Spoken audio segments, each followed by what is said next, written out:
Salve, salve comunidade! Está começando agora o 10º episódio do Sementes da Escuta, o nosso querido podcast, uma jornada de cultivos e compartilhamentos sobre o escutar. No episódio de hoje, vamos falar sobre suicídio, estigma e prevenção. Eu sou Vinícius Barros. E eu sou Felipe Petenucci, e para falar desse tema super importante, a gente está aqui com a Luana Lima, que é psicóloga e bacharel interdisciplinar em Humanidades pela UFBA, doutoranda e mestre em bioética pela UNB, membro da Associação Brasileira de Estudo e Prevenção do Suicídio, também associada do Instituto de Pesquisa, Prevenção e Estudos em Suicídios, é professora colaboradora na graduação de saúde coletiva da UNB e também é autora do livro Deverei Velar pelo Outro? Suicídio, Estigma e Economia dos Cuidados. É isso aí, bora escutar? Primeiro, eu gostaria de te agradecer por você ter aceitado o convite, estar aqui com a gente hoje. Tenho certeza que vai ser uma escuta muito rica. E a gente sempre começa com essa pergunta, que é para você se apresentar. E a pergunta é: quem é a Luana Lima? Seja bem-vinda. Obrigada, boa noite. Quero Boa começar noite. agradecendo o convite a Felipe, a Vinícius. Dizer que é um prazer estar aqui. E começo me apresentando como baiana, acho que essa é a primeira identidade que me define aí. Eu sou de Salvador, atualmente estudo em Brasília, onde faço o doutorado em bioética na Universidade de Brasília. E atualmente sou professora colaboradora da graduação de saúde coletiva também na UNB. Sou psicóloga e bacharel interdisciplinar em humanidades, duplamente graduada pela Universidade Federal da Bahia. Então, tive aí um percurso bastante interdisciplinar, né? Acho que me vejo como psicóloga a partir desse lugar também, né? De múltiplos olhares, de múltiplos saberes. Acho que fui tecendo o meu caminho muito a partir da clínica, da política, né? E hoje me afirmo, me encontrei muito como professora, então acho que era um pouco do que eu podia dizer de mim, assim. E hoje, assim, complementando, acho que a marca do meu trabalho vem muito pela prevenção do suicídio, né? Do que venho tentando pensar desde estagiária de psicologia. Esse tema me capturou e acho que é isso. É uma tentativa de seguir aí nas trilhas, pensando as éticas da vida, as políticas de morte, um caminho que venho encontrando muita gente bacana para poder somar e pensar junto. Queria que a Luana falasse para a gente, acho que vai ser importante na nossa entrevista hoje, entender assim, um conceito de bioética. Se você pudesse trazer para a gente dá sequência, assim, entendendo mais o que seria isso, bioética. Ótimo, é uma ótima pergunta. Na verdade, eu acho que a gente precisa partir de uma palavra, muito rapidamente, a ética da vida, né? Mas a gente tinha, vamos dizer assim, uma área que era a deontologia, né? Que era exatamente essa possibilidade que a gente tinha de, por exemplo, dentro da área da psicologia, a gente tem um código de ética psicológico, né? Que é, no final das contas, uma formulação e aplicação de códigos de condutas profissionais. Em que a gente tinha lá uma autoridade moral, um grupo que propôs uma verdade ética, né? O que é diferente da bioética, que é, na verdade, uma ética aplicada às ciências da vida, e que ela tem, ao contrário do que foi a deontologia, do que é a deontologia, e mesmo a ética fundamental ou da filosofia moral, ela não parte do estudo ou da formulação de teorias morais, né, para tentar aplicar. É o contrário. A gente parte de um problema real, de um conflito moral. E, através de um diálogo, a gente busca soluções, né? O que eu estou chamando de diálogo quando eu falo disso? Para existir um conflito moral, precisa existir 2 ou mais sujeitos ou grupos em relação a um conflito. Então, diálogo é tudo aquilo que a gente vai tentar, a partir daquela situação muito específica, beber da fonte disso que a gente chama de bioética para tentar um caminho de resolutividade, né? De alinhamento, de diálogo, de resposta, né? Possível diante de um conflito moral. Luana, uma coisa que eu achei interessante também que você falou, antes de eu te fazer a minha pergunta, que os nossos convidados têm falado, é essa leitura para além do que é passado de, digamos assim, básico na psicologia, né? Então, me parece que essa leitura da sociologia, da filosofia, tentar buscar em outras fontes, né, saberes, inspirações para o pensar psicológico, me parece uma coisa muito importante. Eu fiquei muito interessado em saber como que você escolheu esse tema suicídio, para além daquela questão, né, daquela visão de uma ciência neutra, toda aquela bobagem que a gente escuta por aí, já partindo para uma visão de que quando a gente escolhe um tema de pesquisa, é porque algo em nós também é mexido, né? Tem uma coisa em nós que é preciso ser colocada, enfim. Eu queria saber como que foi, por que você escolheu essa temática do suicídio, o que ela representa dentro desses estudos acadêmicos que você vem realizando. Uma última pergunta também, ainda que não sei se eu tenho respostas. Acho que eu venho tentando construí-la também, né? É uma pergunta que de vez em quando aparece. Por que esse tema, né? Eu acho que a primeira coisa eu sempre fui muito convocada por temas limites, né? Então, a automutilação, o suicídio, a dor crônica, são experiências limite mesmo, né? Porque eu acho que o sofrimento humano, se por um lado ele pode ser extremamente devastador, ele pode ser uma potência de recriação absurda também, né? E eu acho que essa ambiguidade, quando a gente trabalha suicídio, a gente está trabalhando a vida e a morte, né? E quando eu comecei a trabalhar com essa clínica, foi muito bonito ver a vida brotar em cada caso, sabe? Mesmo nos casos de fibromialgia, que teoricamente eu trataria de um tema da dor, né? De uma dor mais literal, vamos dizer assim. Não é verdade, né? Além dela não ser nada literal, os casos de pensamento suicida, de tentativa de suicídio estavam ali também. E aí eu fui entendendo que, na verdade, esse questionamento sobre a vida, sobre o viver, faz parte da essência humana, né? Talvez não exista nada tão humano quanto o sofrimento. E eu acho que isso me capturou, né? Poder dar lugar a algo que é cada vez mais silenciado. Como a gente vem negando o sofrimento, como a gente vem silenciando o sofrimento. E isso a gente pode ver em vários cenários, sei lá, a gente pode pensar o que virou luto no DSM-5, né? Que eu brinco que é a Bíblia da psiquiatria mundial, né? O luto que antes a gente reconhecia uma aproximação sintomatológica do luto com a depressão, né? Ou seja, sintomas muito parecidos, né? Manifestações muito semelhantes.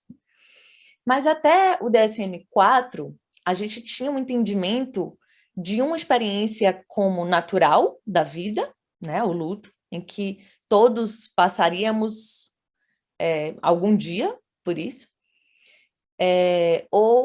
e a depressão como uma experiência psicopatológica.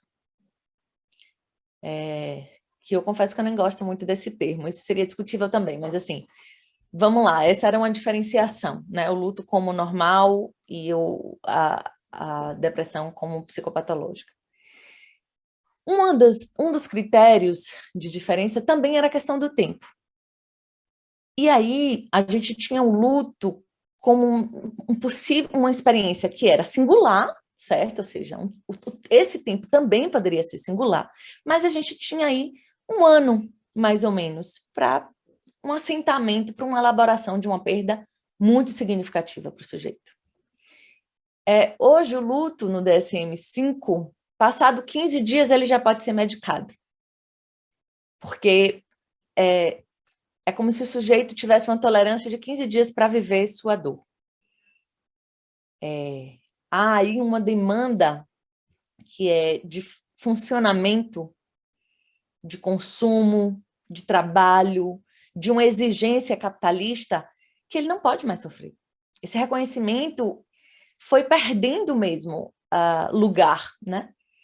E esses sujeitos, me parece, que eles sofrem exatamente pela ausência de reconhecimento. Ou seja, o que seria natural, um sofrimento de qualquer sujeito em determinada situação, ou possivelmente, né, um sofrimento em determinada situação, vira um sofrimento aumentado por falta de reconhecimento de um coletivo, de uma comunidade, de um grupo, porque ele não tem o que fazer com aquilo, porque ele não tem como compartilhar, ele não tem mais ferramenta, né? Assim, não tem mais o outro para ele ser escutado, para ele transformar a vivência em experiência, né? E aí eu acho que isso, de fato, me ajudou a escolher, né? Trabalhar com prevenção do suicídio, quando eu entendi de que legitimar a dor do outro era, de alguma maneira, prevenir suicídio, porque a escuta, ela não é só terapêutica, ela é preventiva também, né? Então, eu dei essa volta toda, não sei se eu respondi sua pergunta, mas eu acho que é por aí. Foi ótimo, obrigado. Luana, em algum outro, uma pergunta rápida assim para eu formular o resto da minha pergunta. Em algum outro período histórico houve tanto suicídio? Não que a gente saiba. Não que a gente saiba. É uma A questão de gente pesquisas, pode... assim, né? A Referências. gente tem, na verdade, dois aumentos, se é que a gente pode chamar assim. A gente tem um aumento em termo numérico mesmo, até pelo número de pessoas hoje no mundo, né? E efetivamente por uma curva ascendente, mas a gente tem um aumento também da notificação. Uhum. Então, algumas pessoas perguntam, bom, mas então não pode ser simplesmente um aumento da notificação? Eu acho que essas coisas estão andando juntas. A gente hoje tem políticas que permitem, que facilitam esse acesso, esse registro, e incentivam, né? Mas a gente tem efetivamente uma curva ascendente no Brasil hoje, por exemplo, esse é um aumento muito significativo, né? Muito assustador, eu diria. Isso, aliás, a gente tem no mundo hoje, segundo o relatório da OMS de 2019, a gente teve, na verdade, né, uma política mundial de prevenção do suicídio. E aí, esse acordo entre países para potencializar a prevenção do suicídio no mundo, exatamente em função da curva ascendente mundial, ele implicou numa diminuição em várias partes do mundo, com exceção da América. Em todos os continentes, na verdade, a gente teve, para mais ou para menos, uma diminuição. E na América, a gente segue numa curva ascendente. No Brasil, isso é muito assustador, né? Então, a gente vai falar disso mais detalhadamente, eu acho, mas para ser objetiva, que é uma coisa que eu não sei ser, não. Acho que a gente nunca teve tanto suicídio no mundo. É porque é difícil a gente pensar que existe por essa questão da moralidade, né? Minha pergunta vai ser por aí, né? Porque quais são essas moralidades correntes? Elas são novas moralidades? Ou elas são moralidades que recrudescentes, como a gente vê no âmbito político, onde certos modos de se fazer política, autoritarismos e entre outras coisas, por um reacionarismo político, por uma o que as crises produzem em termos de escassez e as pessoas que detêm poder vão querer reter esse poder. Essa moralidade, ela é corrente, ela é antiga, ela é algo que está sendo... São novas moralidades, porque quando a gente fala de neoliberalismo, a gente está falando também de racionalidade, de trabalho, de produtividade. Como que você vê o que seria essa moralidade corrente? Vinícius, na verdade, a sua pergunta me leva a muitos lugares, né? Porque você conseguiu Eu, sintetizar em uma pergunta, mas se falou sobre muitas coisas. eu acho que eu fiz um É, apanhadão aqui, até me segurei para não... Na verdade, muito me interessa falar sobre suicídio e neoliberalismo, é, aliás, o meu tema do doutorado.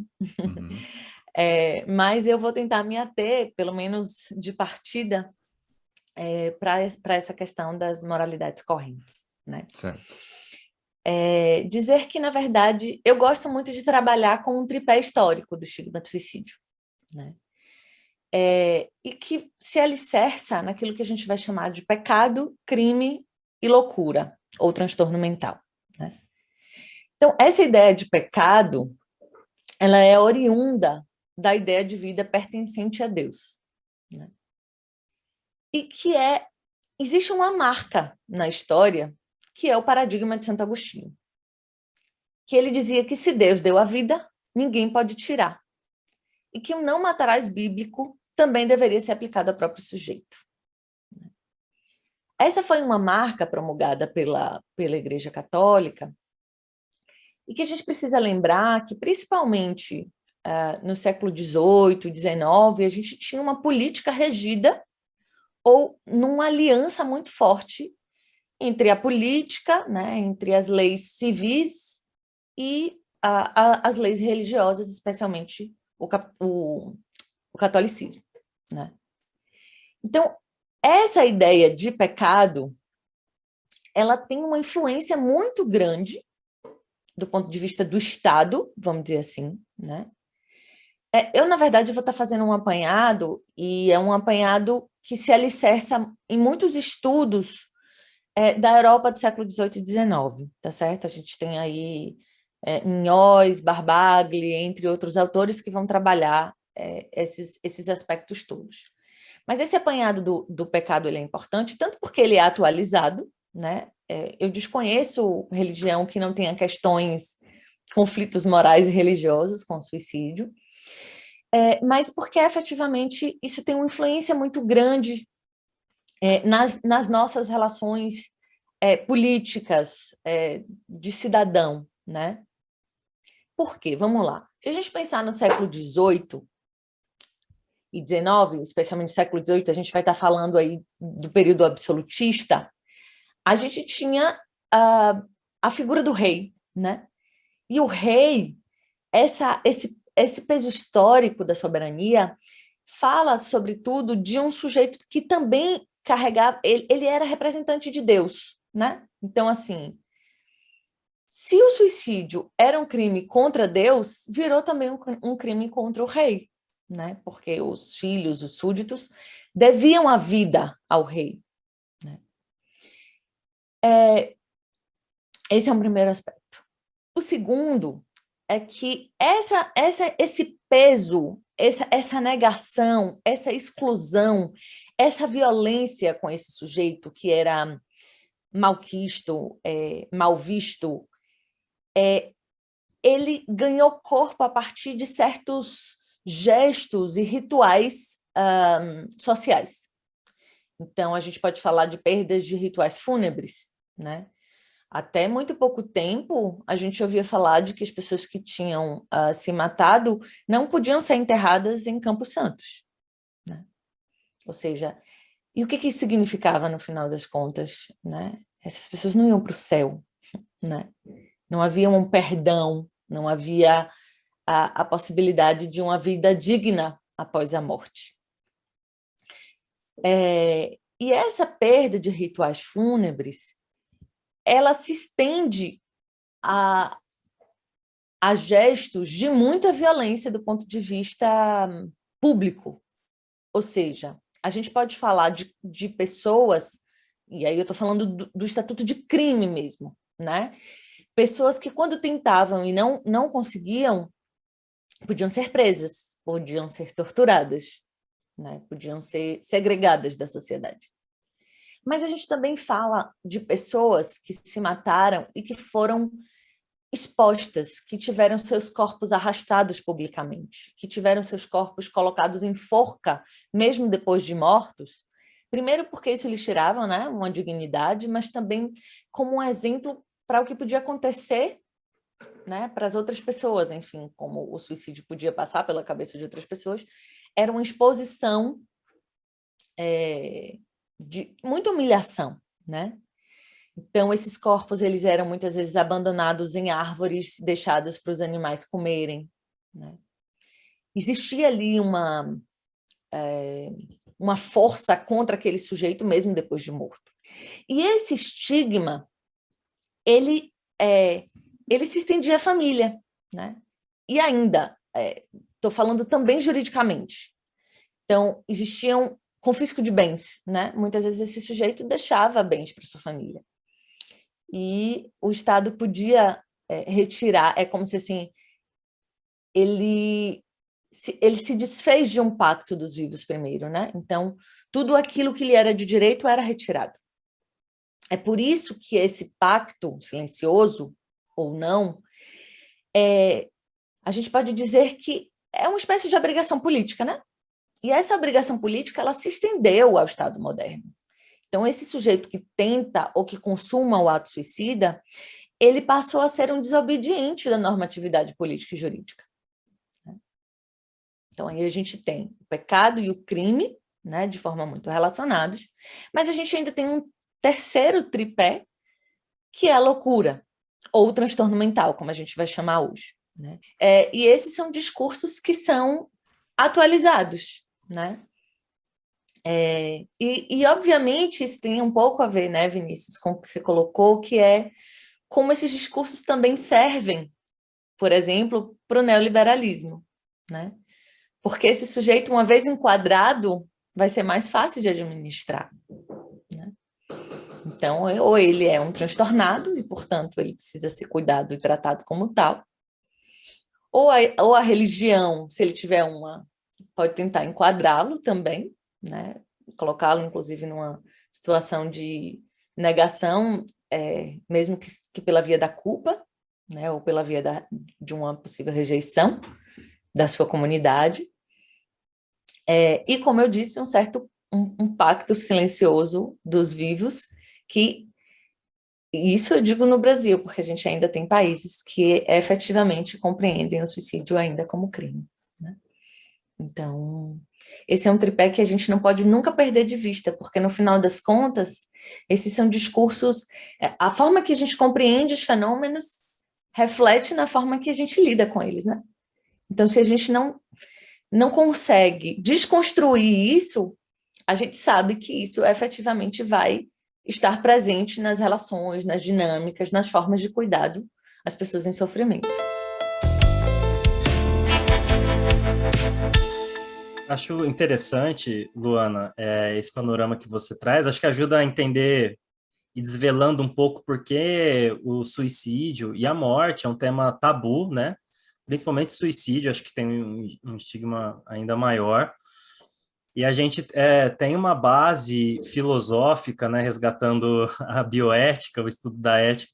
A base filosófica da Declaração Universal dos Direitos Humanos é a ética kantiana, que vai trazer essa ideia de que não há diferença entre assassinato e suicídio, né? Ele vai dizer, bom, é usar a vida como um meio e não como um fim. Rompe lá um dos imperativos categóricos kantianos, que é a base principal da Declaração Universal.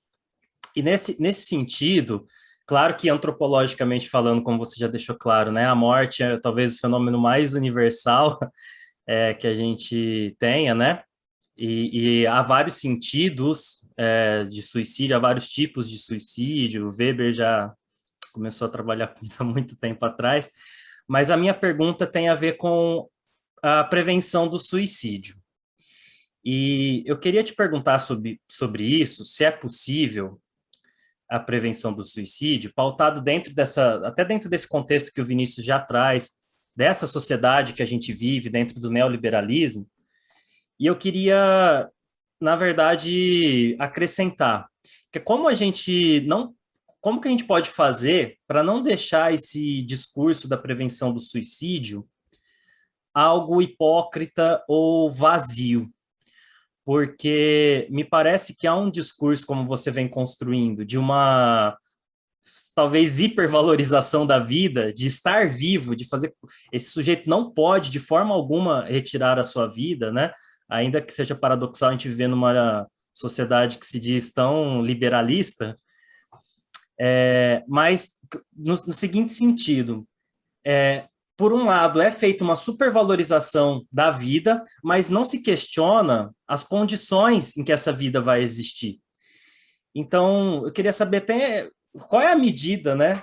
Tudo bem, há um discurso de prevenção do suicídio, mas como que isso não se torna vazio? Porque como que a gente pensa uma transformação da condição da existência para algo que faça mais sentido para as pessoas, que cause menos sofrimento? Onde que entra talvez uma transformação, como você trouxe do conceito de bioética, no sentido real da coisa, que não fique só numa discussão filosófica? Olha, essa pergunta seria o nosso encontro inteiro, certo? Eu Eu vou também não tentar dar uma consegui volta. sintetizar, desculpa. Foi mal. Não, mas é porque, de fato, isso diz um pouco de tudo, né? Foi uma pergunta muito, muito bacana, porque dá para dizer sobre muitas coisas. Eu vou pedir licença para divagar um pouco ali ou aqui, e começar respondendo a partir dessa perspectiva da morte, né? A gente vai ter alguns autores que vão trabalhar, Philippe Arrier, Foucault, né, para falar um pouco, Fernanda Marchetti, que vão trabalhar exatamente essas transformações do que a gente compreende, inclusive, como morte, né? Então, se a gente tem aí o próprio Foucault, né, quando ele vai dizer assim, bom, no absolutismo a gente tinha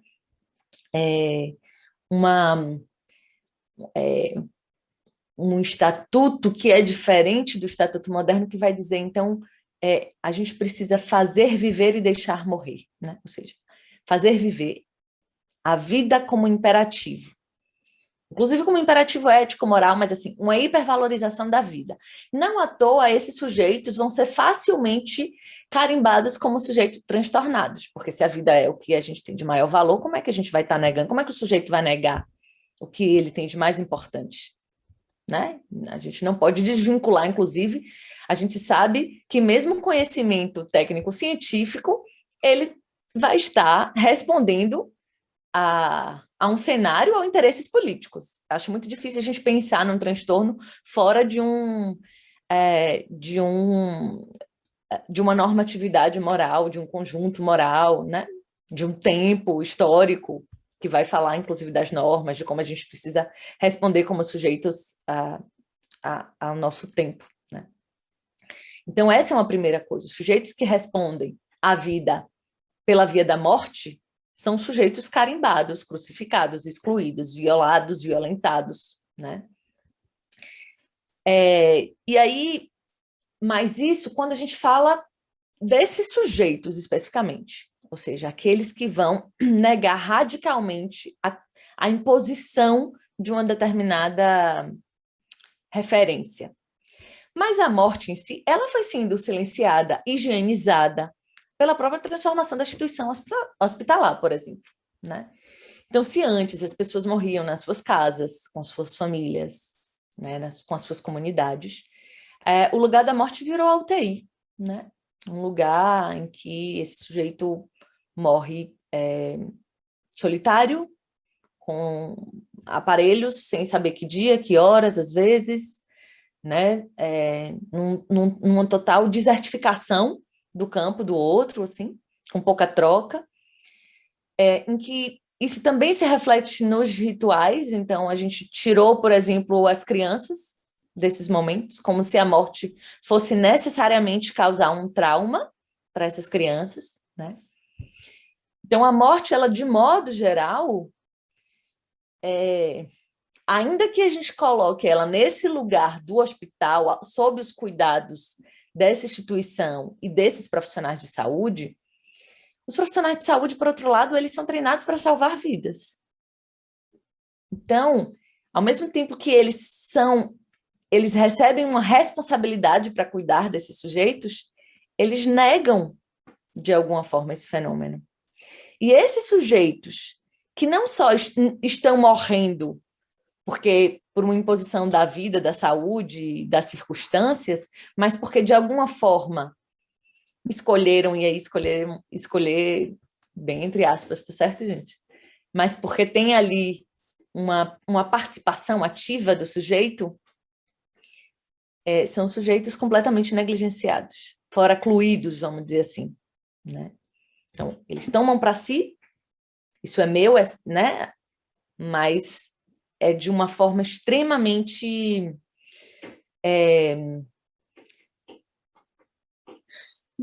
violenta mesmo, né? A gente vai também falar disso melhor quando eu puder trazer um pouco as falas dos profissionais. Bom, dito isso, a gente tem esse sujeito como um desobediente da normatividade política e jurídica. Mas mesmo esses sujeitos estão submetidos a uma referência da vida. E aí, o que a gente vai tentar fazer? Aquilo que a gente chama de prevenção do suicídio, né? Mas o que está implicado, o que está em jogo na ideia de prevenção, né? Primeiro, eu acho que é preciso falar sobre essa vida biológica.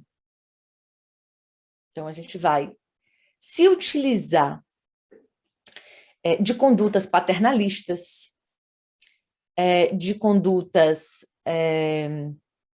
de hipervigilância, né? De uma certa... no hospital, por exemplo, a gente reconhece que os profissionais muitas vezes vão utilizar de uma contenção física ou química para controlar esses sujeitos, né? Vão submetê-los a tratamentos hostis ou contra a vontade do sujeito, retirando-lhe, inclusive, alguma autonomia, alguma possível autonomia. Inclusive, Maria Júlia Kovacs vai falar um pouco disso, né? De como o paciente que tenta ou consuma o ato suicida, quando passa pela instituição de saúde, ela deixa um rastro de perigo para os profissionais de saúde, porque se eles não fizerem tudo para salvar esse sujeito, eles podem ser processados, porque é um caso de morte. Então, se o sujeito diz, eu não quero ser salvo, não faça uma cirurgia, ou não faça tal procedimento, ele vai fazer mesmo assim. Porque, por exemplo, a família pode processar, né?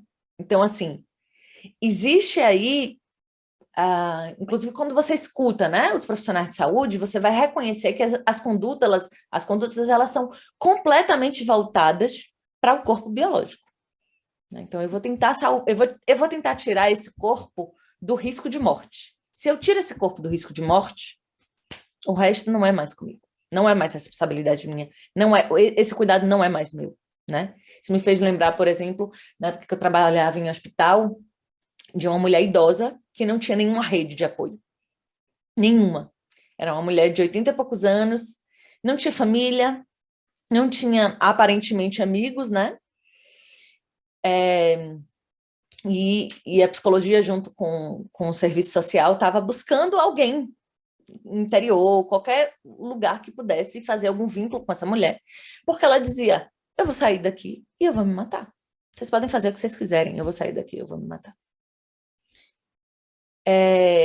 Então, ela tinha sido retirada do risco de morte por uma questão biológica, mas ela estava dizendo o quê? Se vocês me derem alta, agora o que eu vou fazer é me matar. E aí, a gente tentou evitar, né, uma alta, inclusive contraindicando uma alta psicológica, e o hospital disse, a gente não tem mais lugar, recurso, ela está ocupando a vaga de uma outra pessoa, e essa mulher recebeu alta. Então, há uma contradição, né? Assim, essa é uma primeira contradição. A segunda os profissionais vão defender com alguma frequência e com alguma insistência o suicídio como reflexo de um transtorno mental. Mas, opa, peraí, se eu cuido, então, do biológico, ao mesmo tempo que eu defendo que é um transtorno, o que eu estou fazendo com esse cuidado pós-cuidado hospitalar? Se eu não me responsabilizo pelo encaminhamento, se eu não tenho parceria institucional, se eu não faço muitas vezes esse contato com a família ou com a rede de apoio, né? Então, assim, com a rede formal e informal de saúde.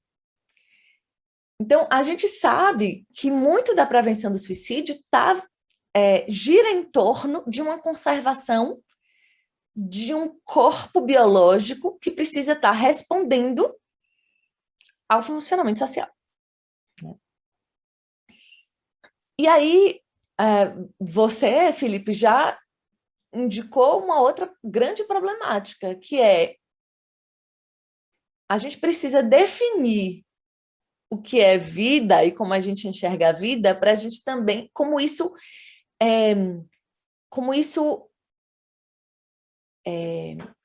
isso, na verdade, vai nos informar sobre os modos de cuidado que a gente vai ter. Se a gente está falando de um corpo biológico, se a gente está falando de transtorno, a gente vai falar de remédio e a gente vai... Acabou aí. Se a gente está falando de uma vida que a gente compreende que precisa de condições dignas para serem vividas, né? Judith Butler vai falar muito disso. A gente precisa de condições mínimas de sobrevivência, né? E sobretudo, de uma vida digna. A nossa prevenção do suicídio vai precisar dar conta de políticas públicas, de políticas sociais, de políticas afirmativas, de qualidade de vida, né? De um cuidado, e aqui eu quero fazer um parêntese que eu acho que é muito importante, né? Que é assim, quando a gente pensa no contingente, né? Vinícius, por exemplo, há pouco perguntou sobre o número de suicídios no mundo. O que a gente sabe hoje é que 79% dos suicídios, do ponto de vista dos suicídios globais, eles ocorrem em países de baixa e média renda. Né? Quando a gente pensa, por exemplo, nos dados do Brasil, o Ministério da Saúde vai indicar que, apesar das tentativas de suicídio estarem concentradas entre pessoas com idade economicamente ativa, a concentração de tentativas de suicídio diz respeito às pessoas desempregadas. Né? Quando a gente pensa nos grupos vulnerabilizados, os idosos são etariamente, né, o grupo que mais se mata, e a gente está falando da juventude, o que é bastante importante, porque a gente tem uma curva ascendente muito significativa entre a juventude, que, aliás, o suicídio é a segunda causa de morte mundial entre pessoas de 15 a 29 anos, mas a gente silencia a morte entre os idosos. E esse é um primeiro questionamento.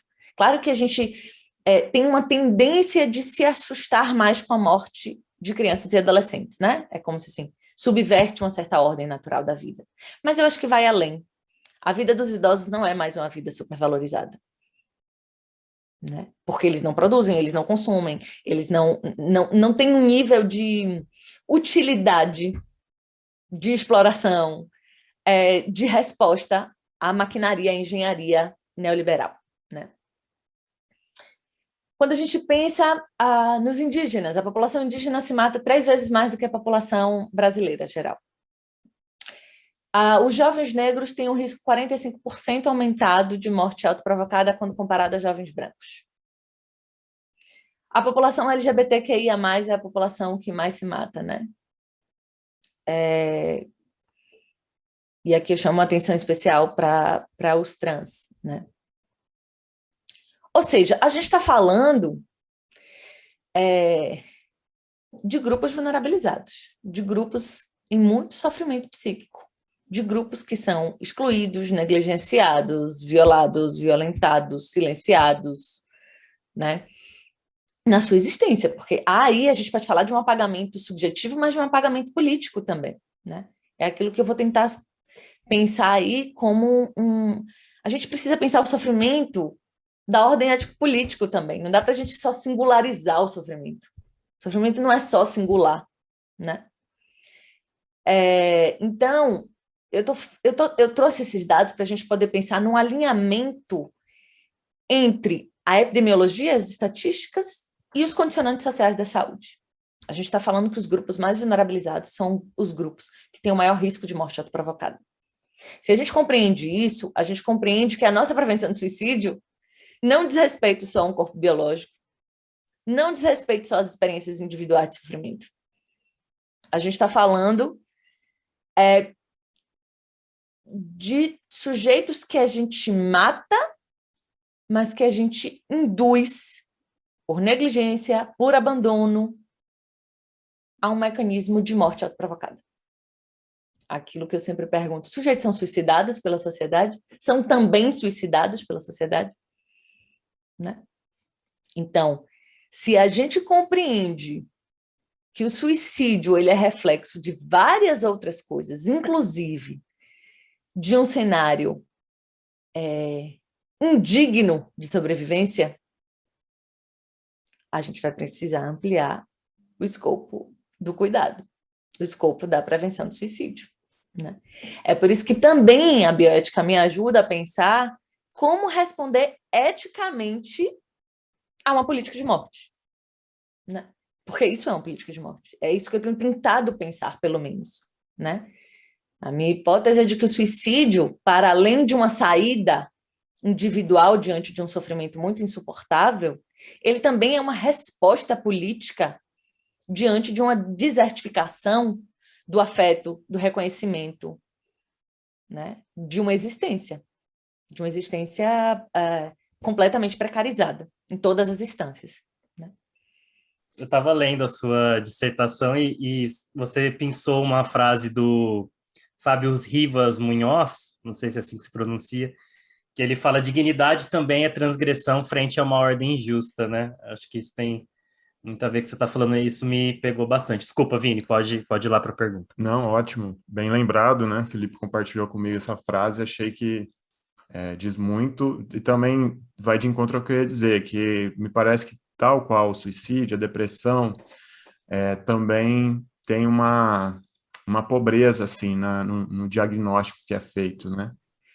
Digamos assim, politicamente, socialmente, porque não tem espaço para o narrar, né, do sofrimento. Não tem escuta desse sofrimento. Não tem tempo.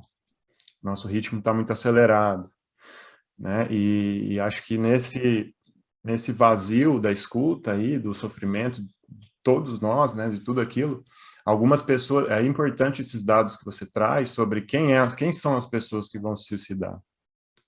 Né? São pessoas, claro que existem pessoas brancas, de classe social privilegiada, que se suicidam também, mas a estatística, ela demonstra que não é esse público que está sendo mais alvo, assim, digamos assim, desse Estado que está, sim, suicidando as pessoas, né? Isso os números mostram, as pesquisas mostram. E aí eu queria te perguntar a respeito de Setembro Amarelo, porque, assim, me incomoda muito um pouco da superficialidade que se tem com essas campanhas, não que todas as pessoas que participam sejam, né, superficiais, pelo contrário, porque eu vi muitas discussões importantes feitas nesse período sob o título dessa campanha. Mas como que você acha, Luana, que deve ser o posicionamento crítico da psicóloga, do psicólogo, em relação a esse tipo de campanha que é feita?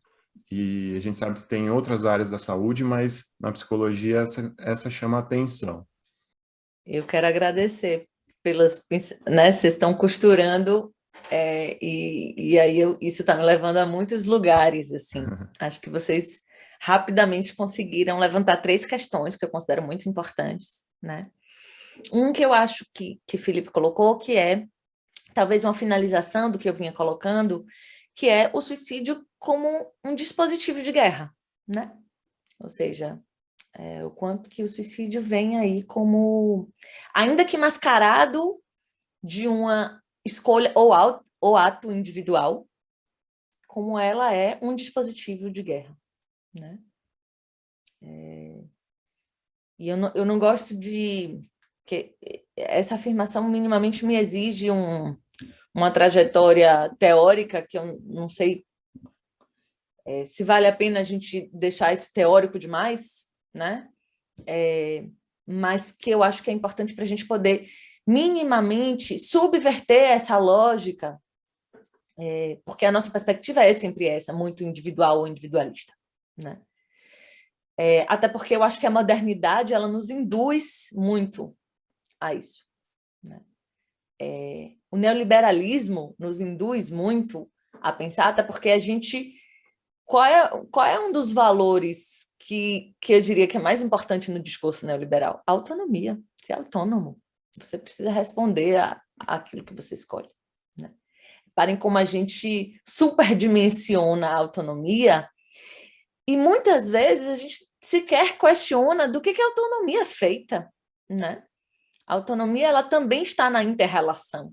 Não existe autonomia sem que isso esteja contextualizado, sem que isso esteja... que não passe pela influência dos familiares, das parceiros ou parceiras amorosas, da religião, do trabalho, do cenário, do lugar que eu vivo, da minha comunidade, dos médicos que me tratam. A minha autonomia é o tempo inteiro uma resposta que está no mundo, que está na inter-relação, né?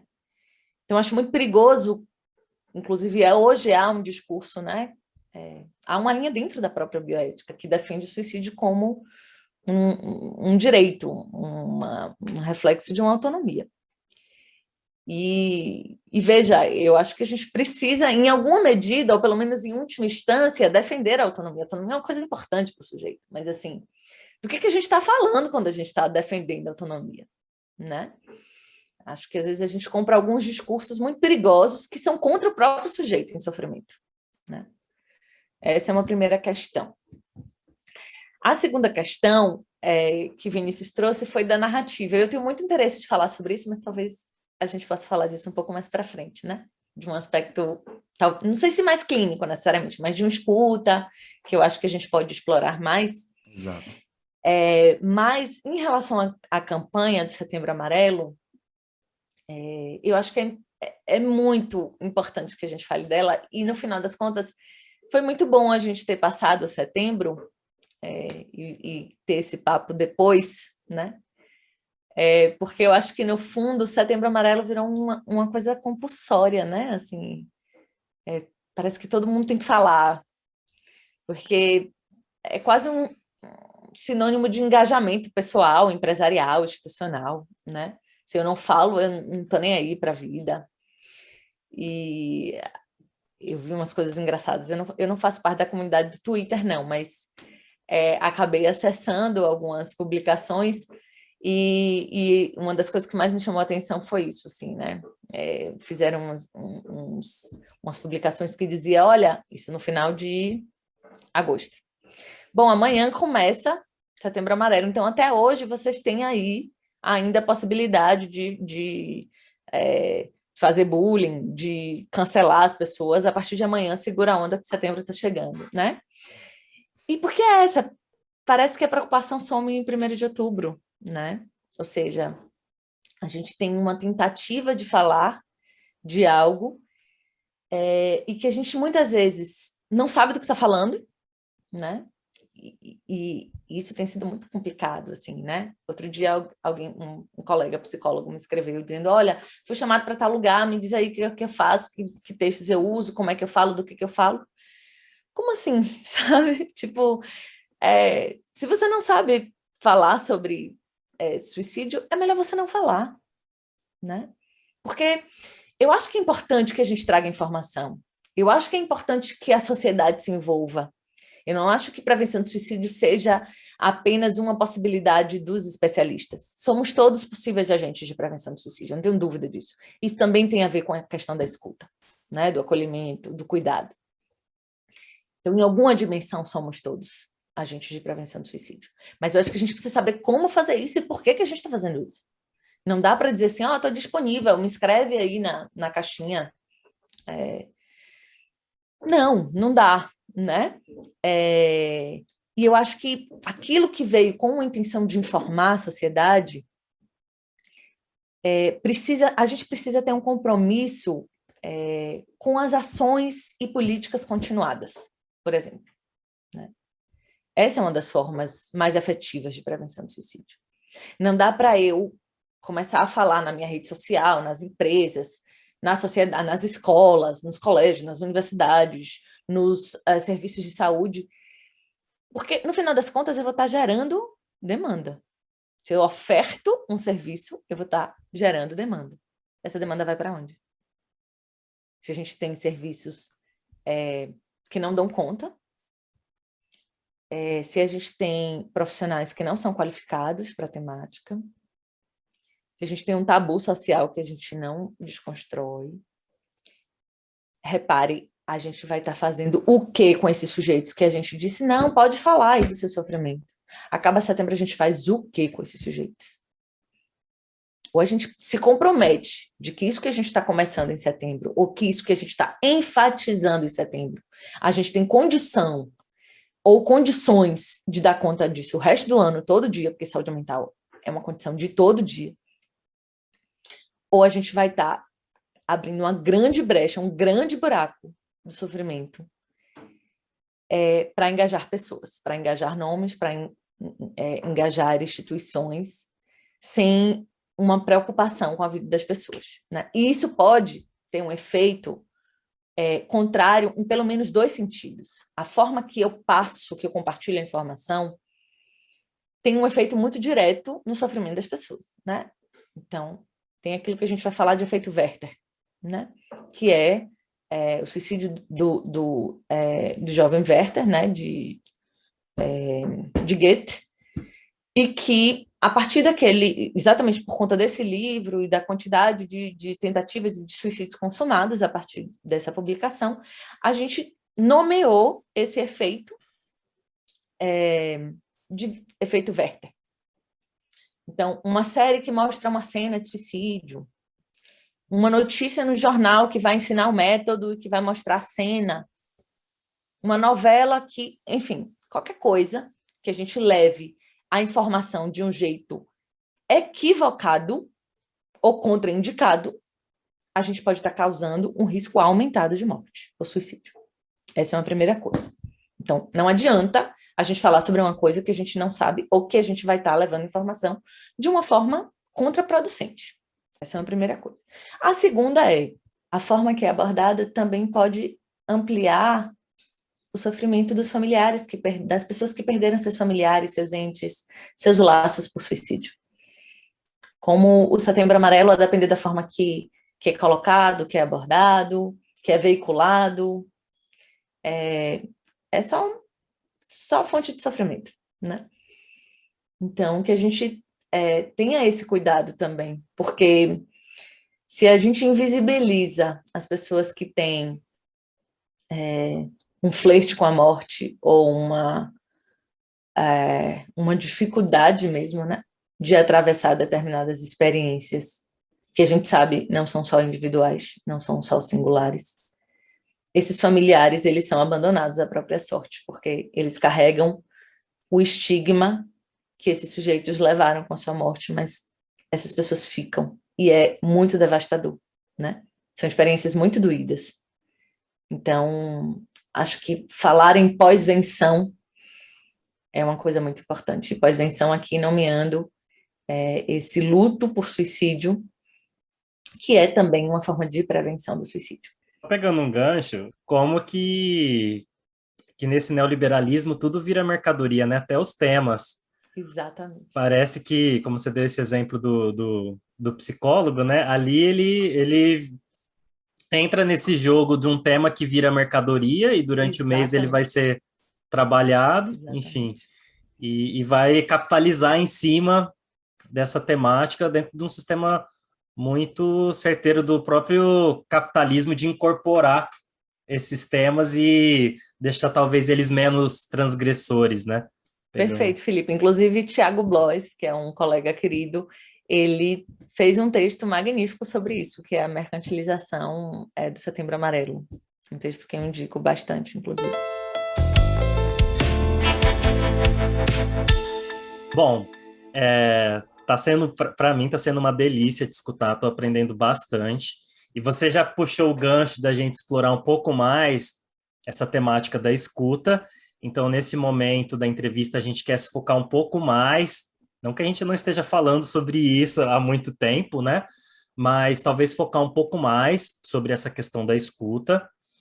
E contextualizando rapidamente a minha pergunta, achei muito interessante a construção que você foi trazendo de como que o suicídio ele é tratado no sistema de saúde, que me parece que é uma visão de um sujeito cindido, né? Dividido. Então, como se esse sujeito ele tivesse uma dimensão biológica que nada tem a ver com a sua dimensão social, por isso que eu achei também muito importante e muito bonito e importante essa visão da autonomia como algo que se faz no encontro, né? Parte dela está nessa relação. Então, dentro desse sentido, de que nós estamos vivendo, sim, sobre uma realidade que nos cinde a todo momento, né? Então, até sobre o tema da produtividade, você falou da questão dos idosos, que eu acho muito importante, também dos desempregados, e o Krenak escreveu um livro que eu acho muito certeiro, né? A Vida Não é Útil, porque parece que a gente só pode, essa ode à vida, ela só é possível se for uma vida produtiva, né? Então a gente não pode existir por inteiro, a gente está sendo dividido, parece cindido o tempo todo. Então a minha pergunta é, como que a gente promove uma escuta sobre a questão do suicídio, ideação suicida, ou, enfim, algo que se relaciona com isso? Como que a gente pode promover uma escuta dessa narrativa, como o Vinícius trouxe, né? Muitas vezes uma narrativa que vem também com uma história, com um sofrimento. Como que a gente pode fazer essa escuta por inteiro? Eu diria, Felipe, que a primeira coisa é essa, assim, é reconhecer, legitimar o sofrimento do outro, né? Porque eu acho que essa é uma primeira questão, né? Eu disse lá atrás que a gente hoje tem uma tendência de negar, de invisibilizar, de silenciar o sofrimento. Há algumas exceções. E, normalmente, essas exceções estão vinculadas à nossa vida, ou seja, a gente usa muito a nossa régua para legitimar a experiência do outro, né? Isso me fez lembrar, por exemplo, o caso de uma enfermeira que eu entrevistei, que era chefe de serviço, inclusive, e ela dizia assim, eu não entendo e eu não concordo com os atendimentos e acolhimento aos pacientes que tentaram suicídio na emergência. Eram pacientes que não deviam ser atendidos porque roubam recurso, porque ocupam lugar de quem quer viver. Eu não consigo entender esses pacientes, eu não consigo me vincular a esses pacientes.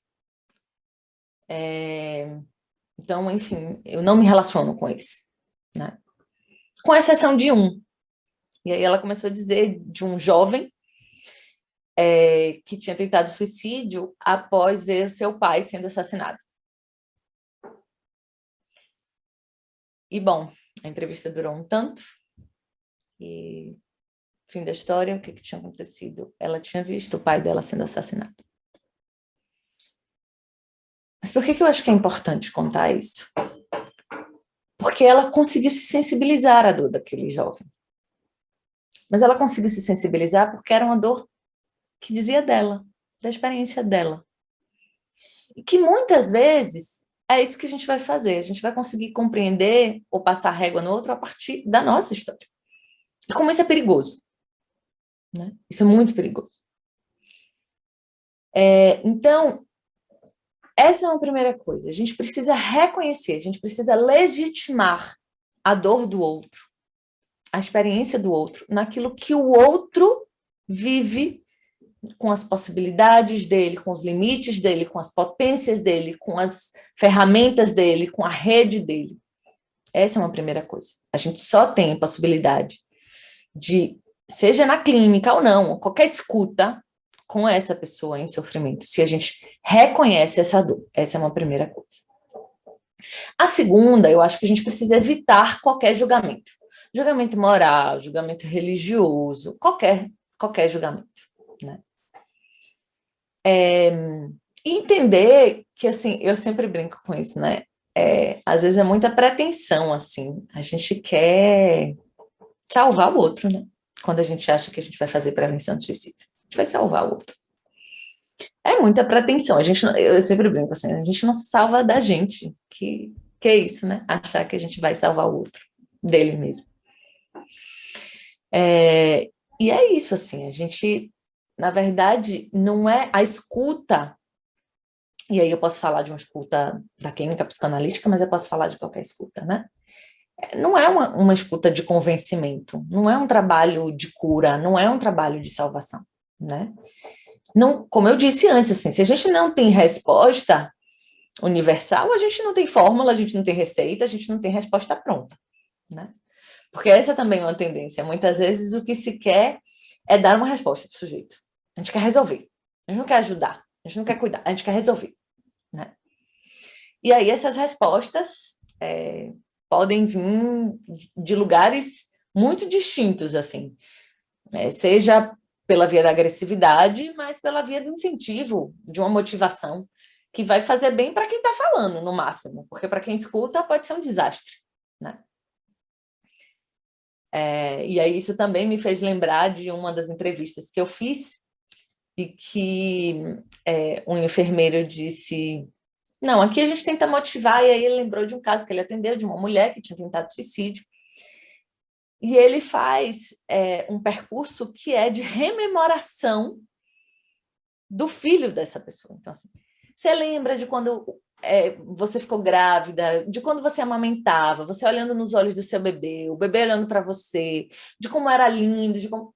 Quem disse para ele que era lindo? Quem disse que aquela maternidade necessariamente foi desejada? Quem disse que aquela relação é uma relação de um bom afeto?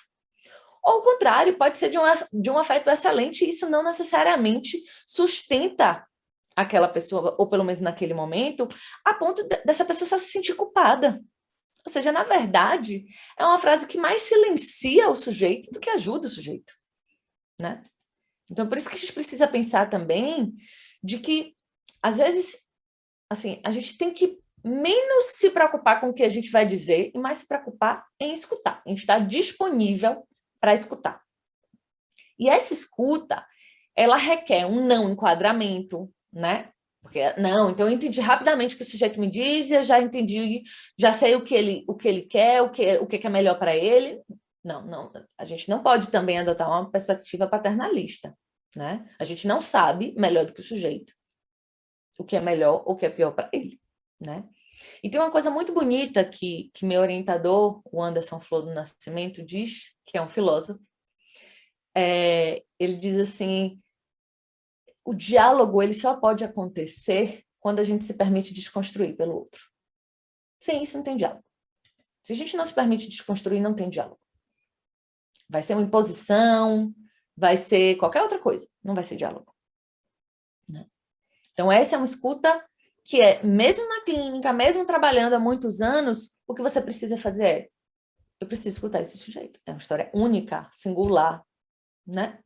E até por isso, eu preciso, por exemplo, saber quem é ele, quem é esse sujeito, né? Quais são os fatores de risco e quais são os fatores de proteção desse sujeito? Por exemplo, a gente fala muito, né? Quando a gente está falando, por exemplo, em um fator de proteção ou em a rede afetiva, a gente vai lembrar muito rapidamente da família. Mas não necessariamente a família é uma rede de proteção. Ela pode ser um fator de risco. Você precisa saber disso antes de você acionar a família desse sujeito. E para você saber disso, você precisa escutar o sujeito. Entende? Tem um bombeiro, Diógenes, que tem um livro, e os cursos dele realmente assim, são muito sensíveis, porque era um bombeiro que, enfim, a função era salvar a vida também, né? E aí, em determinado momento, ele foi para uma missão em que ele precisou escutar um sujeito por horas, e ali ele entendeu que tinha um dispositivo de escuta que mudaria todo o trabalho dele. E aí ele vai fazendo relato, né, desses casos, inclusive usa vídeo para mostrar como era a abordagem dos bombeiros antes e de como é que as coisas estão se transformando. E que muitas vezes, uma das coisas era você levava para a cena, porque aí a gente está falando dos bombeiros, né, gente? A pessoa numa cena já de tentativa de suicídio. E que muitas vezes se colocavam outros atores nessa cena com uma perspectiva de salvação daquele sujeito. Você botava a mãe, o filho, o irmão na cena, que às vezes poderia, inclusive, aumentar o risco de morte, e aí não mais de um sujeito, mas de 2, de 3. E aí ele diz isso, assim, né? Era uma jovem que sofria abuso sexual do pai. E aí, o que as pessoas disseram? Chama a família. E chama o pai como se fosse um agente de proteção. E era justamente a pessoa que violentava aquela sujeita, que era uma fonte de sofrimento muito grande. Então, assim, a gente precisa sempre escutar esse sujeito. Não dá para a gente partir do princípio de que tem coisas que sempre acontecerão e vão dar certo. Não. Então, mais uma vez, a gente precisa escutar esse sujeito, né? Ter a disponibilidade de escutar esse sujeito. Que mais? Eu acho que se a gente pensar, por exemplo, na clínica, aí a gente vai pensar, por exemplo, bom, a gente precisa ter pelo menos 2 contatos de emergência. Né? A gente precisa combinar isso com o paciente previamente. Olha, eu preciso de 2 contatos, né? Assim, inclusive, combinar um pouco de como é que pode ou, né, ser um manejo aí diante de uma situação de muita angústia, de muito sofrimento, né? Não à toa a gente vai recair naquela pergunta do sigilo, né? Quando é que a gente quebra o sigilo? Né? A gente, dentro do código de ética do psicólogo, e aí não vou estar falando de bioética, vou estar falando de deontologia, a gente tem uma referência que é em risco de morte, né, do sujeito ou de outro, a gente pode quebrar o sigilo. E é verdade, a gente vai estar coberto pelo conselho, mas eu tenho uma pergunta sempre que é assim, é muito importante a gente pensar em quando e por que a gente vai fazer isso. Porque muitas vezes esse sujeito vai chegar num sofrimento tão grande, e ainda mais assim, né, para psicólogo que às vezes não tiveram oportunidade ou não escolheram se capacitar, se sensibilizar em relação ao tema, que podem ficar tão desesperados exatamente por um medo do que pode acontecer, ou por um risco de um processo, enfim, podem recorrer muito facilmente à quebra de sigilo. E às vezes aquele sujeito no nível de sofrimento muito grande foi o último recurso que ele apostou, foi a última pessoa que ele confiou. Então, se você vai quebrar o sigilo muito imediatamente por qualquer coisa, é uma proteção e alívio de angústia de quem? Para quem? Né? E mais uma vez, há momentos que a gente precisa quebrar o sigilo, sim, que a gente vai precisar entrar em contato com a família, que a gente vai precisar entrar em contato com os bombeiros, que a gente vai entrar em contato com o SAMU, que a gente vai... É uma clínica muito ativa, né? Não dá para a gente se apegar, por exemplo, tem psicólogos, tem clínicos, né, que recorriam muito a essa coisa de contrato do não suicídio, que é estranho, a mim me soa muito estranho, né? Inclusive tem um livro de Andrew Solomon, que é um psiquiatra estadunidense, que tem uns livros bem, bem bonitos sobre o tema. Ele teve depressão, o demônio do meio-dia, enfim, e em 2019 ele lançou um livro sobre suicídio, e que quando ele escreve sobre sua experiência de depressão, ele relata que o terapeuta tentou combinar com ele, né? Que ele ele não podia cometer suicídio enquanto estivesse em tratamento. E aí ele diz assim, mas como, né? Ele questiona isso, porque, assim, como é que pessoas desesperadas, assustadas, em sofrimento, né? Com medo, podem dar essa garantia, né? E aí ele diz assim, seria como pedir a uma pessoa que tivesse pneumonia para não tossir enquanto está em tratamento. Ou seja, a gente precisa lidar com o sofrimento cru, com tudo que isso com tudo que o sofrimento demanda. E o sofrimento demanda muito cuidado, né? Mas a gente precisa pensar também, gente, que tem um sujeito, se o sujeito foi para o seu consultório, por exemplo, e aí agora eu vou estar voltando realmente a escuta mais para o psicólogo clínico em especial. Se ele chegou na clínica, se ele está demandando de alguma forma, ele está pedindo ajuda. Use isso a seu favor. Né? É claro que a gente precisa reconhecer ali, fazer uma avaliação mínima do risco de morte. Se ele já tem plano, se ele não tem, se ele tem uma arma, se ele não tem, né? Assim, tem uma série de coisas que você precisa observar. Mas, assim, apostar até o fim. Porque senão a gente vai ficar, mas até onde intervir na decisão do paciente, o paciente não é autônomo, e a autonomia do paciente, né? Assim, você não vai proibir ele de nada, gente. Assim, o paciente... Aliás, é preciso saber que numa clínica como essa você corre o risco de perder um paciente. Agora, a sua parte você precisa fazer. Né? E a sua parte é apostar, inclusive porque esse sujeito está ali, lhe buscando, exatamente porque existe uma ambiguidade, né, no suicídio, ou no pensamento, na tentativa de suicídio. Que é a ambiguidade entre o desejo de viver e o desejo de morrer. É com isso que a gente vai estar trabalhando o tempo inteiro. Né?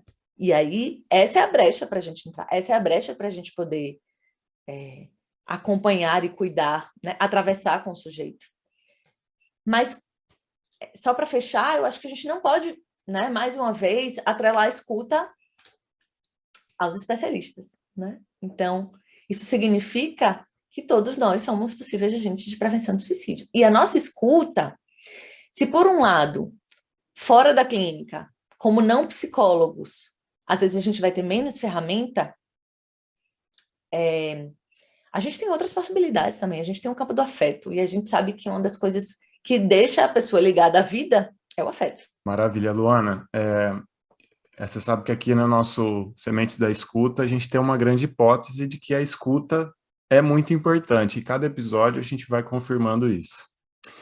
E aí eu queria falar assim, parece que a narrativa, ela está muito ligada a uma performance. E como a gente está nessa sociedade da produtividade e tal, parece que falar é muito importante, porque é onde você produz, onde você age.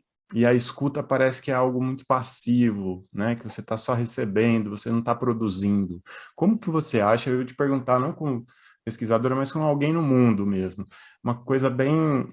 que seja bem do coração. Como que você acha que a gente transforma a escuta, tira a escuta dessa passividade, dessa coisa de não estou produzindo porque eu só estou escutando e tal, estou me desconstruindo para poder receber o outro.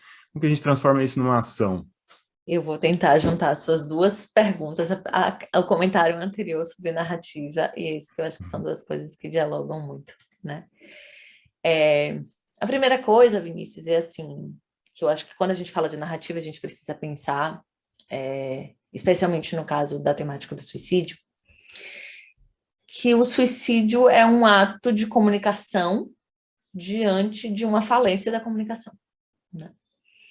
Ou seja, ele diz aquilo que não pode ser dito em palavras, justamente porque houve uma falha, uma falência na comunicação desse sujeito com a sua comunidade, com seus pares, com seus afetos, né?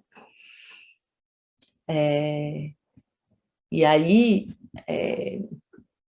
tem alguns textos, tem um texto de Karina Fokomitsu com Maria Júlia Kovacs, tem um texto de Fernanda Marchetti, tem um texto de Lívia Moreto, que é um texto incrível, sobre o texto chama A Morte do Narrador. Então, assim, é um dos textos que eu mais gosto sobre a temática do suicídio. E que justamente ela vai falar de que o suicídio precisa morrer, o suicida precisa morrer para falar. Né? Então, essa experiência que não pôde ser compartilhada, né, por tabu, por dificuldade de contato, ela fica compartilhada com a morte. Né? E aí, eu gosto muito de usar uma diferenciação feita por Christian Dunker e Joel Birman, que são dois psicanalistas e que vão dizer para a gente de que a dor e o sofrimento são afetos distintos. E que a dor é um afeto predominante da contemporaneidade, que é essa condição de silenciamento, assim, de uma condição solipsista, de solidão mesmo, assim. É uma subjetividade que se fecha em si mesma, não tem espaço para o outro. Na verdade, assim, não tem apelo e não tem outro, né?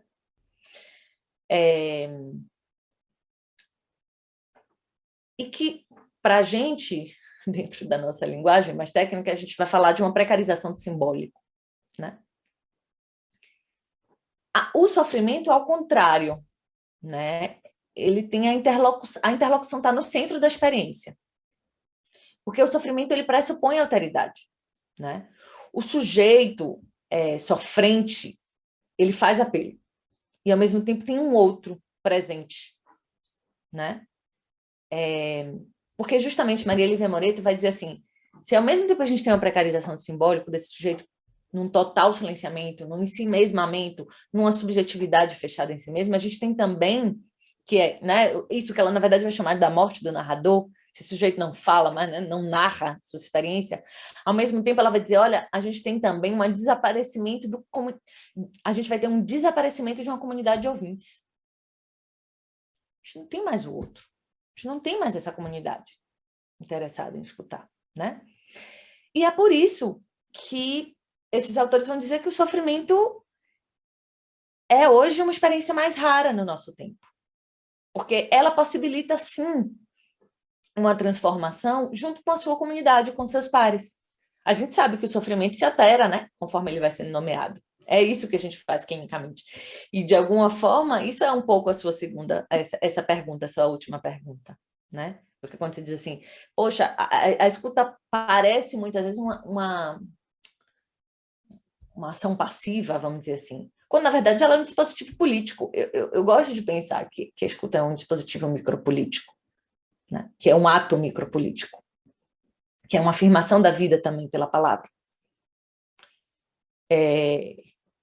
Mas eu gosto muito dessa definição de Joel Birman e Christian Dunker, porque, e é atualizado, né, por essa afirmação de Maria Lívia Torinho Moreto, porque quando ela denuncia essa ausência, esse desaparecimento da comunidade de ouvintes, isso me lembra muito de um caso que a gente teve na universidade no ano de 2019. Foi um caso muito paradigmático para falar sobre isso, porque foi um dia de sexta-feira de manhã, num lugar bastante movimentado, eu diria que um dos lugares mais movimentados da universidade, na frente da reitoria, na frente da biblioteca, houve um suicídio público. E, bom, as pessoas que lá estavam, a ficha só caiu quando os bombeiros, quando os policiais começaram a chegar. E essas pessoas, quando foram abordadas, bom, né, o que tinha acontecido, como é que tinha sido aquilo, por que ninguém tinha feito nada, né, as pessoas estavam buscando alguma explicação. E tudo que elas conseguiram dizer foi, a gente achou que era uma performance artística. Ou seja, a gente está falando de um suicídio, mas que essa comunidade, repare, a interpretação disso passou longe, né? Olha a falência dessa comunicação. Olha essa comunicação, esse ato de comunicação, diante de uma falência de comunicação, né? Então, assim, a escuta, eu não estou dizendo que a escuta necessariamente evitaria esse caso, a gente não sabe. Possivelmente, eu diria, né? Assim, eu tendo a acreditar que sim, mas, assim, a ausência dela é desastrosa, né? E como a gente pode fazer dela um exercício micropolítico que a gente precisa se disponibilizar mais para o outro, né? A gente precisa entender que esse é um dispositivo, seja ele dentro ou fora do consultório, de cuidado, né? É uma dimensão do cuidado. É claro que a gente não pode pensar que a clínica a gente também vai salvar o mundo, não é isso. Mas eu acho que a escuta, ela nos permite, ela potencializa uma afirmação da vida que é pela via do reconhecimento. E que muitas vezes a gente, como psicólogo, vai estar entrando nesse lugar da alteridade desse outro. E que vai possibilitar essa revinculação, essa reconexão com o mundo, com o outro, né? Com o afeto. Era isso. Luana, a gente está chegando na parte final da nossa entrevista, vou te fazer a última pergunta. Foi muito edificante essa escuta. Como o Vinícius já adiantou, a gente tem esse tema central no nosso podcast e a gente deixa a nossa pergunta mais cara, nossa pergunta característica do nosso querido podcast para o final. Você já até deu umas pinceladas sobre o assunto, mas agora é uma pergunta mais na lata, então, se você quiser também ser mais categórica, fique à vontade. Mas a última pergunta é, Luana, o que é escuta? Rapaz, depois de tudo que eu falei, agora vocês me deram ponto sem nó, viu?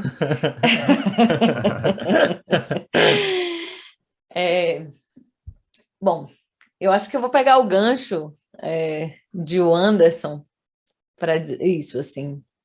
Eu acho que a escuta, ela demanda diálogo primeiro, ela demanda uma desconstrução, né?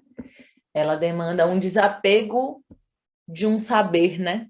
Porque, inclusive isso, assim, às vezes a gente investe tanto numa área e a gente faz, né, já está mais sensível ao assunto, a gente já está mais capacitado, então muitas vezes a gente pode se confrontar com uma borda de um saber que a gente sabe como conduzir, que a gente sabe. Acho que a gente precisa estar sempre se deixando desconstruir pelo outro, né? Essa é uma primeira coisa que eu acho que a escuta... Não dá para se ter escuta, não dá para se ter diálogo sem isso, né?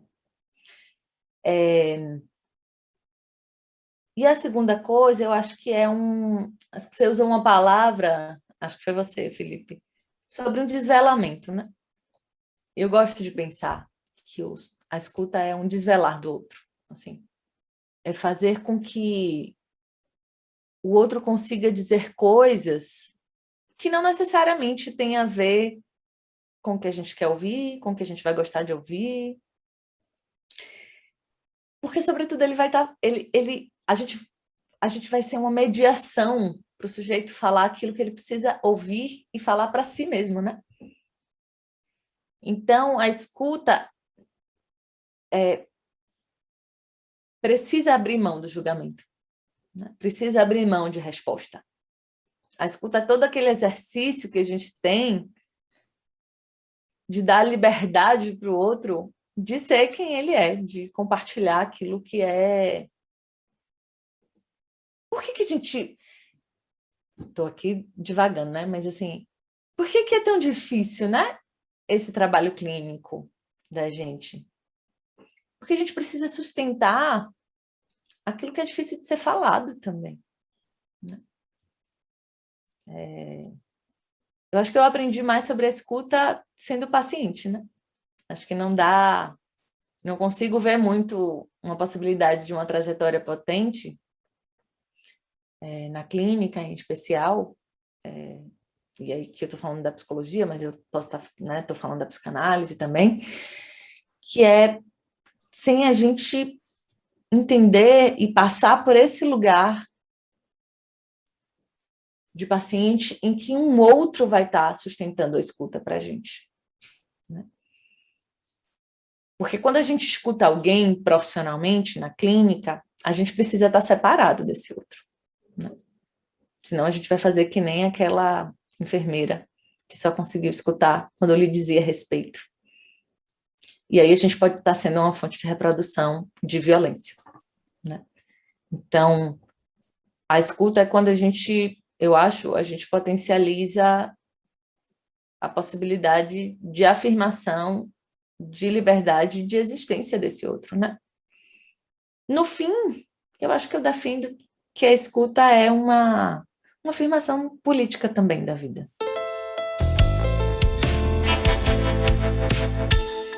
Muito obrigado a você que chegou até aqui, nos acompanhou em mais uma escuta incrível aqui, dessa vez com a Luana Lima.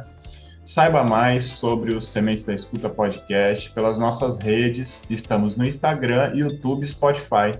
Se quiser mandar sugestão, fazer uma crítica, conversar com a gente, manda um e-mail para o sementesdaescuta@gmail.com. A idealização e coordenação do podcast é de Vinícius Barros e Felipe Petenucci, trilha sonora de Marcos Máximos, identidade visual de Cami Vince. E é isso, gente. Muito obrigado pela escuta. Até o próximo episódio.